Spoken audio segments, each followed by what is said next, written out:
আরে বন্ধু তুই করে দিতেছো? আরে আমি যাইতেছি একটু বাজারে লেবু কিনতে নিয়ে ওই ইফতারের সময় শরবত বানাবো। হ্যাঁ লেবু কিনতে যাবা? লেবুর গায়ে আগুন, আলুর দাম 180।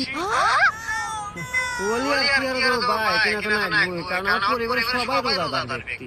ও তুই রোজা আছিস তো? এইটা কোনো কথা তো নয় মা, আমি রোজা থাকবো না? আরে পাগল, একটু বছর পর পর এই একটু রমজান মাস আসে, আল্লাহর এটা রহমতের মাস, মানুষের পরিবর্তন হওয়ার মাস। আর এই রোজার মাসে রোজা থাকবো না? আরে 5 ওয়াক্ত নামাজ এবং 33টা রোজা রাখতেই হবে, এটা আল্লাহর হুকুম, মানতেই হবে। তোরা তো রোজা আছো নাকি? আরে হ্যাঁ পাগল, রোজা থাকবো না? আল্লাহ এইরকম একটা রহমতের মাস দিছে আমাদের মাঝে। নামাজ কালাম রোজা সবকিছু বেশি বেশি করবো, ডবল ডবল সওয়াব নেকি সব পাবো আমরা। আর ভাই একটা বছর পর পর আমাদের মাঝে রমজান মাস আসে, বিশাল ইবাদতের মাস। এই মাসে আমরা রোজা নামাজ বেশি বেশি করবো এবং বেশি নেকি পাবো। আর আমরাও থাকতেছি আর থাকবো ইনশাআল্লাহ। আরে তোর কথা শুনে অনেক খুশি